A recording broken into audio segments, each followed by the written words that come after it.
ونصلي على رسوله الكريم أما بعد باب الحج على الرحل. یہ باب ہے پالان پر حج کرنے کے بارے میں.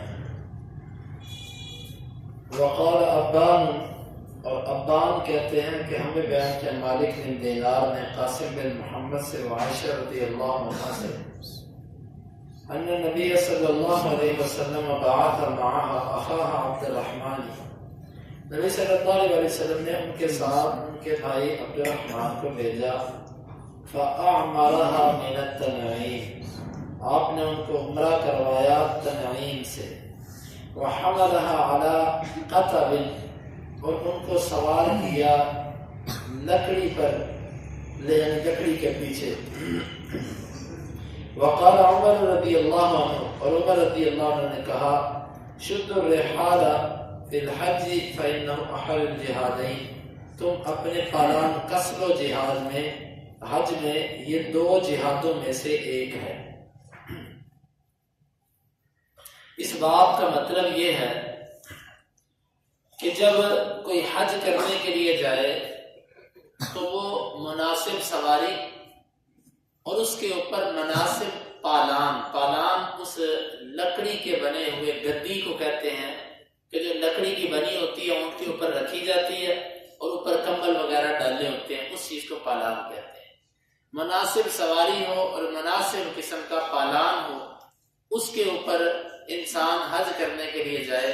بہت زیادہ قیمتی سواری کا اہتمام کرنا اور بہت زیادہ نرم و نازک بیٹھنے والی سیٹوں کا انتظام کرنا یہ بہتر نہیں ہے.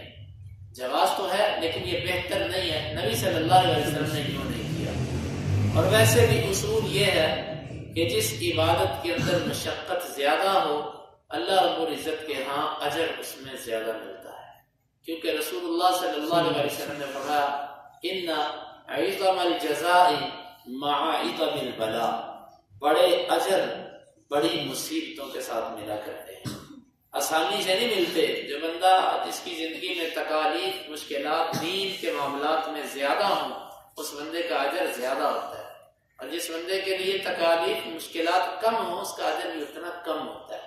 مشکلات کا زیادہ ہونا یہ بندے کے گناہگار ہونے کی علامت نہیں ہوتی، بلکہ حدیث میں آتا ہے کہ سب سے زیادہ مشکلات جو آتی ہیں وہ نبیوں پر آتی ہیں. اشد الناس بلاء الانبیاء، سب سے زیادہ مشکلات نبیوں پر آتی ہیں.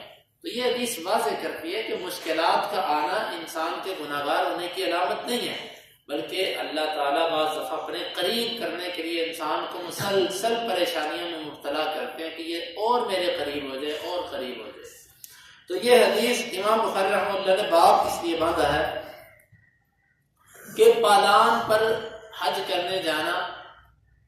اور جو حدیث لے کر آئے ہیں اس کا تھوڑا سا پس منظر میں بتلا دوں کہ عائشہ رضی اللہ عنہا بھی نبی صلی اللہ علیہ وسلم کے ساتھ حج کرنے کے لیے گئی. جب راستے میں تھی تو حیض کے اندر مبتلا ہو گئی. یہ ایک عورت کے ساتھ معاملہ ہے، ماہواری ہر عورت کے ساتھ ایسا بشری تقاضا ہے اس کا، تو ماہواری میں مبتلا ہو گئی. اب شرعی مسئلہ یہ ہے کہ اگر کوئی عورت نے احرام باندھا اور وہ حج کے لیے یا عمرے کے لیے جا رہی ہے اور اس کے ایام شروع ہو گئے تو وہ اپنا احرام کھول دے، اور وہ اگر تو وہ عمرہ کرنے جا رہی ہے تو وہ عمرہ نہیں کرے گی، وہ ہوٹل میں چلی جائے.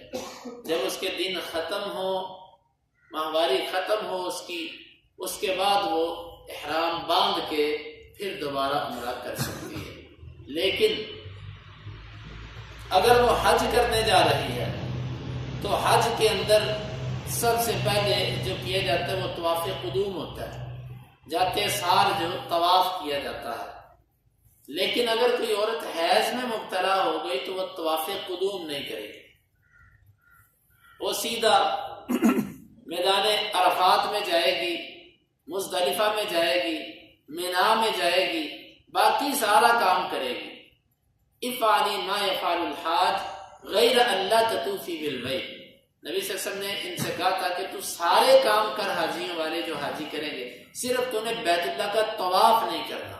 کیوں؟ وہ مسجد ہے حرم، اور مسجد کے اندر حائضہ عورت نہیں جا سکتی۔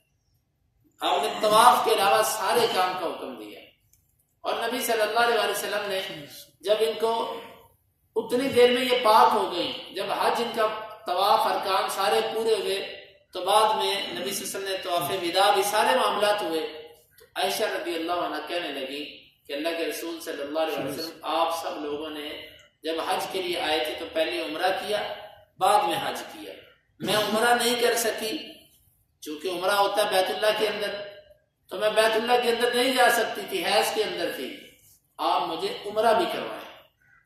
آپ نے فرمایا ٹھیک، کافی ہے تمہیں، حج تمہارا پورا ہو گیا۔ وہ کہنے لگے اللہ کے رسول مجھے عمرہ بھی کروائیں۔ رسول اللہ صلی اللہ علیہ وسلم نے ان کے بھائی عبد الرحمن کو بلایا اور عبد الرحمن سے کہا کہ جا اس کو تنعیم مقام پہ لے جا، جہاں پر آج مسجد عائشہ ہے، جہاں پر جا کر سارے کے سارے لوگ احرام باندھتے ہیں۔ یہ مسئلہ انشاءاللہ ہم اپنے مقام پر بیان کریں گے کہ احرام کہاں سے باندھنا ہے، اگر دوسرا عمرہ کرنا ہو تو احرام کہاں سے باندھا جائے گا۔ یہ مشہور مسئلہ اور اختلافی مسئلہ، اور یہ انشاءاللہ اپنے مقام پر بیان کیا جائے گا تفصیلاً۔ تو نبی صلی اللہ علیہ وسلم نے عبد الرحمن کو بلایا، ان کے بھائی عبد الرحمن بن ابی بکر کو، اور کہا اپنی بہن کو بٹھا اور اس کو تنعیم سے لے جا، تنعیم مقام پہ، وہاں پر جا کر اس کا احرام بدوا، یہ احرام باندھے اور پھر اس کو بیت اللہ لے کر آ، یہ عمرہ کر لے۔ یہ رسول اللہ صلی اللہ علیہ وسلم نے انہیں کروایا، اور پھر عائشہ رضی اللہ عنہ مطمئن ہو گئی۔ یہ تو تھا پس منظر۔ اب امام بخاری رحمہ اللہ اس کو یہاں پر کیوں لے کر آئے ہیں، ان کا کیا استدلال ہے؟ امام بخاری رحمہ اللہ اس کو یہاں پر اس لیے لے کر آئے ہیں، وہ یہ بتانا چاہتے ہیں کہ اونٹ کے اوپر ایک سادہ پالان تھا، اور نبی صلی اللہ علیہ وسلم نے عبد الرحمن سے کہا کہ اس لکڑی کے پیچھے، یعنی آگے تو بیٹھ اور پیچھے اپنی بہن کو بٹھا لے۔ یہ امام بخاری رحمہ اللہ کا یہاں سے ثابت کرنا چاہتے ہیں کہ اس کے اوپر ایک پالان تھا لکڑی کا سادہ، جس پر رسول اللہ صلی اللہ علیہ وسلم نے عبد الرحمن کے ساتھ ان کی بہن عائشہ رضی اللہ عنہ ام المؤمنین کو بٹھایا تھا۔ ایک دوسرا، عمر رضی اللہ عنہ کا جو امام بخاری رحمہ اللہ نے قول نقل کیا وہ یہ ہے، وہ فرمایا کرتے تھے کہ شد الرحال فی الحج فإنہ احد الجہادین، حج میں اپنی سواریوں کے پالان کس لو، سیٹیں ان کی سیٹ کر لو، کیوں؟ یہ دو جہادوں میں سے ایک جہاد ہے۔ ایک جہاد تو وہ جو کافروں کے خلاف کیا جاتا ہے، اور یہ حج بھی ایک جہاد ہے۔ یہاں تو اس کو تغلیباً جہاد کہا، یعنی دو مشقت والے کام، ایک کافروں سے لڑنا جہاد اور دوسرا حج۔ حج میں بھی مشقت ہوتی ہے، تو ایک کو دوسرے پر غلبہ دے کر اس کو کیا دیا؟ جہاد ہے، جس طرح ابوین، قمرین وغیرہ عربی میں چلتا ہے، اور یہ الگ چیز ہے تغلیب۔ دوسرا مسئلہ یہ ہے، عمر رضی اللہ عنہ نے حج کو بھی جہاد قرار دیا، جس طرح کہ رسول اللہ صلی اللہ علیہ وسلم نے عورتوں کو کہا تھا جب انہوں نے پوچھا تھا حل علیہ، اللہ کے رسول ہمارے اوپر جہاد ہے؟ آپ نے فرمایا ہاں تمہارے اوپر جہاد ہے، لیکن وہ جہاد کیا ہے؟ جس میں لڑائی نہیں ہے، بلکہ وہ جہاد ہے حج۔ عورتوں کو جہاد کس کو قرار دیا؟ حج کو۔ تو یہاں پر عمر رضی اللہ عنہ ہر ایک کے لیے حج کو جہاد قرار دے رہے ہیں، اس لیے کہ اس میں بھی نفس کی مشقت، تھکاوٹ اور کئی ایسے امور آتے ہیں جو انسانی مزاج کے منافی ہوتے ہیں، آرام اور سہولت کے منافی ہوتے ہیں۔ جو بندہ بھی حج پر گیا ہے، حج کی لذت اپنی جگہ، لیکن اس کو یہ معلوم ہے کہ حج کے دنوں کی جو مشقت ہوتی ہے نا، یہ انسان کو ایک دفعہ تھکاتی ہے، خوب تھکا دیتی ہے انسان کو۔ انسان خود چاہتا ہے دل سے کہ یار یہ دن ختم ہو جائے۔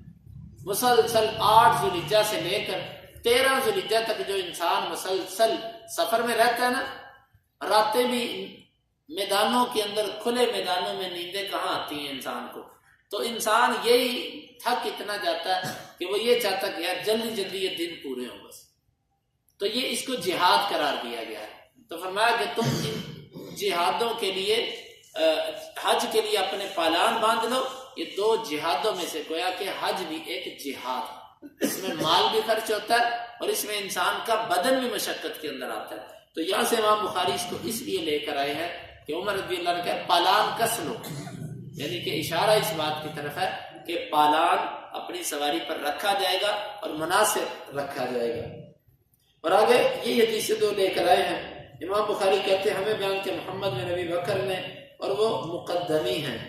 وہ کہتے ہیں ہمیں بیان کیا یزید بن زریع نے. وہ کہتے ہیں ہمیں بیان کیا عزرہ بن ثابت نے ثمامہ بن عبداللہ بن انس سے. وہ کہتے ہیں کہ حج انس علی رحل، انس رضی اللہ عنہ نے ایک پالان پر حج کیا. ولم یکن شحیحا، اور انس بخیل نہیں تھے. وحدث ان رسول اللہ صلی اللہ علیہ وسلم حج علی رحل وکانت زاملتہ، اور انہوں نے یہ بھی بیان کیا کہ اللہ کے رسول صلی اللہ علیہ وسلم نے بھی اس طرح کے پالان پر حج کیا اور وہی اونٹنی آپ کا سامان بھی اٹھائے ہوئے. مطلب یہ ہے کہ انس نے ایک سادہ پالان پر حج کیا، اس وجہ سے نہیں کیا کہ وہ بخیل اور کنجوس آدمی تھا، وہ پیسے خرچ کر کے عمدہ قسم کی گدی وغیرہ نہیں بنوا سکتا تھا. وہ بنوا سکتے تھے، لیکن انہوں نے سادہ پالان پر حج اس لیے کیا کہ رسول اللہ صلی اللہ علیہ وسلم نے بھی سادہ پالان پر حج کیا. اور پھر ایک اور چیز بیان کی کہ سواری زاملتو، سواری بوجھ اٹھانے والی سواری، وہ کوئی علیحدہ سواری نہیں تھی آپ کی. آپ کے جو سامان کے 2 تھیلے تھے وہ بھی آپ کی اسی سواری کے دائیں اور بائیں لٹک رہے تھے جس سواری پر بیٹھ کر آپ نے حج کیا. یعنی سامان کے لیے کوئی علیحدہ سواری بھی نہیں تھی آپ کی، ایک ہی سواری پر آپ نے یہ دونوں کام کیے، اپنی سواری بھی اور 2 تھیلے بھی اس کے اوپر لٹکائے جن تھیلوں کے اندر آپ کا زادرہ اور سامان وغیرہ تھا. تو انس رضی اللہ عنہ نے بھی ایسے کیے. امام بخاری کے استدلال آپ کو سمجھ آ گیا کہ حج کے لیے اتنا سہولت سواری نہیں طلب کرنی چاہیے. اور اسی طرح امام بخاری کہتے ہیں ہمیں بیان کیا عمر نے، وہ کہتے ہیں ہمیں بیان کیا ابو عاصم نے، وہ کہتے ہیں ہمیں بیان کیا ایمن بن نابل نے، وہ کہتے ہیں ہمیں بیان کیا قاسم بن محمد نے عائشہ رضی اللہ عنہ سے. وہ کہتی ہیں اے اللہ کے رسول صلی اللہ علیہ وسلم اعتمرتم ولم اعتمر، آپ لوگوں نے تو عمرہ کر لیا، میں نے عمرہ نہیں کیا. فقال یا عبد الرحمن، آپ نے فرمایا عبد الرحمن اذهب باختك، اپنی بہن کو لے جا، فاعمرها من التنعیم، اس کو عمرہ کروا مقام تنعیم سے. فاحقبها على ناقة فاعتمرت، پس انہوں نے اس کو لکڑی کے پیچھے بٹھایا اپنے اونٹنی پر. فاعتمرت، پس انہوں نے عمرہ کیا. اس کا پس منظر میں آپ کو بتا چکا ہوں. انہوں نے کیوں کہا کہ مجھے عمرہ کروائیں؟ کیونکہ وہ پہلے عمرہ نہیں کر سکی تھی. تو یہ پورے باب کا خلاصہ یہ نکلا کہ حج کے لیے انسان کو اتنی سہولیات طلب نہیں کرنی چاہیے. آج کے دور میں اس حدیث کا مطلب یہ ہے اتنی VIP سیٹیں کروانا اور بہت ہی زیادہ پیسے فلائٹ پر لگا دینا، اعلیٰ قسم کی عمدہ قسم کی فلائٹ اور اس میں پھر بزنس کلاس کی سیٹیں اور ایسے، یہ مناسب نہیں ہے. وہی آپ پیسے کسی غریب کو دے دیں، وہی آپ پیسے اللہ کے راستے میں اور کسی صدقے پر کر دیں. آپ جو سواری پر اتنے پیسے خرچ کر رہے ہیں تو ان پیسوں کو کسی اور اسی طرح اسی حدیث کی روشنی میں یہ مسئلہ بھی نکلتا ہے. بڑے VIP جو ہے نا وہ اسٹار اور 5 اسٹار اور 3 اسٹار اور 4 اسٹار اور ایسے ہوٹل لینے کی کوشش کرنا جس میں ایک ایک کمرے کا کرایہ ہزاروں ریال کے اندر ہو یا بڑا کرایہ ہو. انسان کو چاہیے کہ ایسے جگہوں پر پیسے نہ ضائع کرے، تھوڑی سی مشقت اٹھا لے، تھوڑا سا ہوٹل کمرہ دور کر لے، آ جا بھی سکے آسانی سے، لیکن اتنی فضول خرچی سے بچے. وہی پیسے اللہ تعالیٰ کے راستے میں لگا دے، وہی دوبارہ عمرہ کرنے کے لیے لگا دے، وہی کسی غریب آدمی کو حج عمرہ کروا دے. یہ سب چیزیں اس میں آتی ہیں کہ سہولیات کا طلبگار نہیں ہونا چاہیے بندے کو. ضروریات جس سے پوری ہوتی ہوں، کچھ نہ کچھ مشقت میں اپنے بدن کو لازمی ڈالنا چاہیے تاکہ اللہ تعالیٰ کے ہاں اجر بھی زیادہ مل سکے. اللہ تعالیٰ سے دعا ہے کہ وہ ہمیں اس پر عمل کی توفیق عطا فرمائے. اللهم انفعنا بما علمتنا وعلمنا ما ينفعنا وزدنا علما. اللهم اقسم لنا من خشيتك ما يحول بيننا وبين معصيتك ومن طاعتك ما تبلغنا به جنتك ومن اليقين ما تهون به علينا مصائب الدنيا. متعنا اللهم بأسماعنا وأبصارنا وقوتنا أبدا ما أحييتنا واجعله الوارث منا واجعل ثأرنا على من ظلمنا ولا تجعل مصيبتنا في ديننا ولا تجعل الدنيا أكبر همنا ولا مبلغ علمنا ولا تسلط علينا من لا يرحمنا. وآخر دعوانا